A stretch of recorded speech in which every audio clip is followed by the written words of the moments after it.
ನಮಸ್ಕಾರ. ಕರ್ನಾಟಕ ವಿಧಾನಮಂಡಲದ ಚಳಿಗಾಲದ ಅಧಿವೇಶನ ಡಿಸೆಂಬರ್ ತಿಂಗಳಲ್ಲಿ ಸುವರ್ಣ ವಿಧಾನಸೌಧದಲ್ಲಿ ನಡೆಯಲಿದೆ. ಪ್ರತಿ ವರ್ಷ ಈ ಅಧಿವೇಶನ ಟೈಮ್ನಲ್ಲಿ ಸಂಘಟನೆ ಪದಾಧಿಕಾರಿಗಳು, ವ್ಯಕ್ತಿಗಳು, ಗುಂಪುಗಳು ಅವರ ಮನವಿಯನ್ನು, ಅವರ ಪ್ರೊಟೆಸ್ಟನ್ನು ನಿಗದಿಪಡಿಸಿದ ಜಾಗೆಯಲ್ಲಿ ಮಾಡ್ತಾ ಇದ್ದಾರೆ. 2012ರಿಂದ ಈ ಅಧಿವೇಶನ ನಮ್ಮ ಸುವರ್ಣ ವಿಧಾನಸೌಧದಲ್ಲಿ ನಡೀತಾ ಇದೆ. ನಾವು ಅದರದ್ದು ಡೇಟಾ ಪರಿಶೀಲನೆ ಮಾಡಿದಾಗ ನಮಗೆ ಏನು ಕಂಡು ಬಂದಿದೆ ಅಂದರೆ, ಕೆಲವು ಸಲ ಈ ಪ್ರತಿಭಟನೆ ಹಿಂಸಾತ್ಮಕ ತಿರುವು ಪಡೆದು ಇಲ್ಲಿವರೆಗೆ 27 ಪ್ರಕರಣಗಳು ದಾಖಲು ಮಾಡಲಾಗಿದೆ. ಅದರಲ್ಲಿ 73 ಪೊಲೀಸ್ ಅಧಿಕಾರಿ ಮತ್ತು ಸಿಬ್ಬಂದಿಗಳಿಗೆ ಮತ್ತು 21 ಸಾಮಾನ್ಯ ಜನರಿಗೆ ಗಾಯ ಆಗಿದೆ ಮತ್ತು 6 ಲಕ್ಷ ಮೇಲ್ಪಟ್ಟ ಆಸ್ತಿಯನ್ನು ನಷ್ಟ ಉಂಟಾಗಿದೆ. ಇದರ ಜೊತೆಗೆ ನ್ಯಾಷನಲ್ ಹೈವೇ 48 ನಮ್ಮ ಸುವರ್ಣ ವಿಧಾನಸೌಧ ಎದುರುಗಡೆಯಿಂದನೇ ಹೋಗುತ್ತಾ ಇದೆ. ಒಂದು ದಿನ ಸರಾಸರಿ 16,000ಕ್ಕಿಂತ ಮೇಲ್ಪಟ್ಟ ವಾಹನಗಳಂದು ಅಲ್ಲಿ ಸಂಚಾರ ಇರುತ್ತದೆ. ಕೆಲವು ಸಲ ಕೆಲವು ಪ್ರತಿಭಟನಾಕಾರರಿಂದ ಈ ಹೆದ್ದಾರಿಯನ್ನು ದೀರ್ಘಕಾಲ ತಡೆದು ಅದರಿಂದ ಸಾಕಷ್ಟು ಆರ್ಥಿಕ ನಷ್ಟ ಈ ಸಂಚಾರ ವ್ಯವಸ್ಥೆಗೆ ಉಂಟಾಗಿದೆ.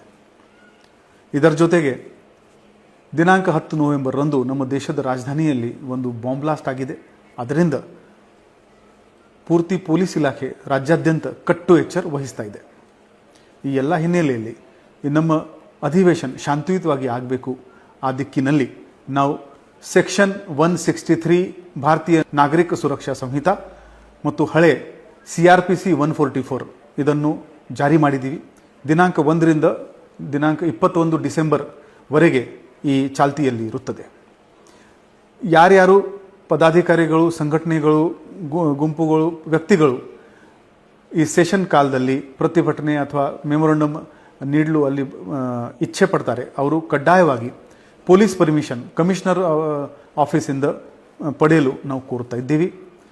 ಇದರ ಜೊತೆಗೆ ಏನೇನು ಷರತ್ತುಗಳು ನಾವು ಅದರ ಪೊಲೀಸ್ ಪರ್ಮಿಷನಲ್ಲಿ ನಮೂದು ಮಾಡ್ತೀವಿ ಅದರದ್ದು ಕೂಡ ಕಟ್ಟುನಿಟ್ಟಾಗಿ ಪಾಲನೆ ಮಾಡಲು ನಾವು ಕೋರ್ತಾ ಇದ್ದೀವಿ. ಕೆಲವು ಸಲ ಸಾವಿರಾರು ಸಂಖ್ಯೆಯಲ್ಲಿ ಜನರು ಅಲ್ಲಿ ಹೋಗಿದ್ದಾರೆ. ಅದರಿಂದ ಅಲ್ಲಿ ಕಾಯ್ದೆ ಮತ್ತು ಸುವ್ಯವಸ್ಥೆಗೆ ಧಕ್ಕೆ ಉಂಟಾಗಿದೆ. ಈ ವರ್ಷ ಈ ಎಲ್ಲ ಹಿನ್ನೆಲೆಯಲ್ಲಿ ನಾವು ಸಾವಿರಾರು ಜನರಿಗೆ ಪರ್ಮಿಷನ್ ನೀಡಲ್ಲ.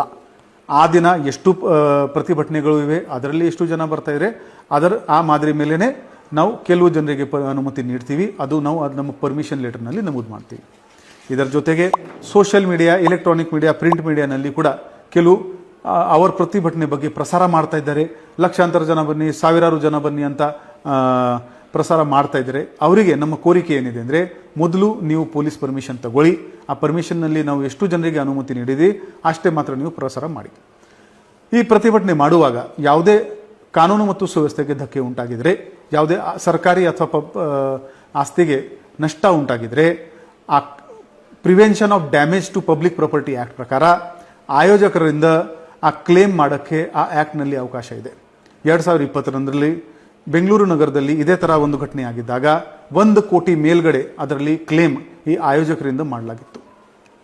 ಒಟ್ಟಾರೆ ಈ ಬೆಳಗಾವಿ ಅಧಿವೇಶನವನ್ನು ಶಾಂತಿಯುತವಾಗಿ ನಡೆಸಲು ನಾವು ನಿಮ್ಮ ಎಲ್ಲರದು ಸಹಕಾರ ಕೋರುತ್ತಾ ಇದ್ದೀವಿ. ಧನ್ಯವಾದಗಳು. ಜೈ ಹಿಂದ್, ಜೈ ಕರ್ನಾಟಕ.